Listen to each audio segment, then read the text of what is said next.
രവീസ് വ്ലോഗിലേക്ക് നിങ്ങൾക്ക് ഏവർക്കും സ്വാഗതം. ഇന്ന് ഞാൻ ഒരു പുതിയ സന്ദേശവുമായിട്ടാണ് വന്നിരിക്കുന്നത്. പുതുവത്സരം അടിപൊളിയാക്കുന്നവർക്ക് വേണ്ടിയിട്ടുള്ള ഒരു മെസ്സേജ്.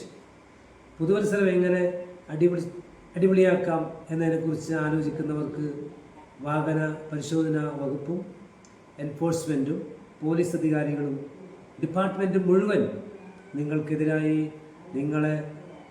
നിങ്ങളെ പിടികൂടുന്നതിന് വേണ്ടിയിട്ട് പുതിയ സംവിധാനങ്ങളുമായി ഇറങ്ങിയിട്ടുണ്ട് എന്നുള്ള ഒരു മെസ്സേജാണ് ഞാനിവിടെ ഷെയർ ചെയ്യുന്നത്.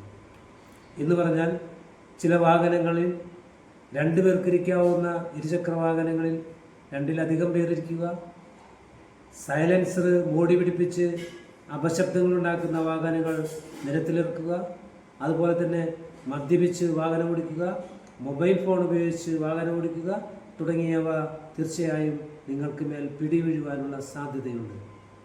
നമ്മുടെ ദേശീയപാത, സംസ്ഥാന ഹൈവേകൾ തുടങ്ങിയ ഗ്രാമീണ റോഡുകൾ, വിനോദസഞ്ചാര കേന്ദ്രങ്ങൾ തുടങ്ങിയ ഇടവഴികൾ, നടവഴികൾ, പല വഴികൾ താണ്ടി എന്ന് പറയുന്നത് പോലെ ഇടവഴികളിലും നടവഴികളിലും മുഴുവൻ സംവിധാനങ്ങൾ, ഡിപ്പാർട്ട്മെൻറ്റിൻ്റെ സംവിധാനങ്ങൾ നിങ്ങൾക്ക് വേണ്ടി ഒരുങ്ങി നിൽക്കുന്നതായി ഈ വിവരം ഞാൻ ഇവിടെ ധരിപ്പിക്കുകയാണ്.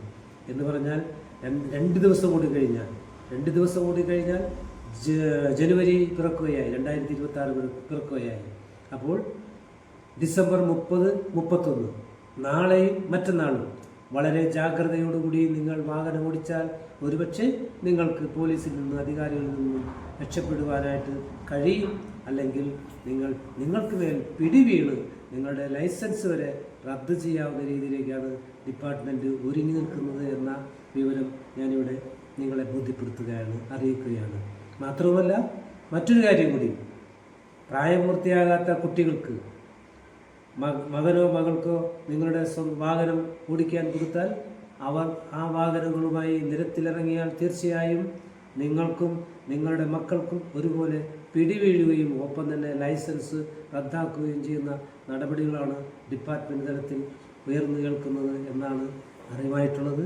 ഇതാണ് നിങ്ങൾക്ക് ഞാൻ ഈ രാത്രിയിൽ ഷെയർ ചെയ്യാൻ ഉദ്ദേശിക്കുന്നത്.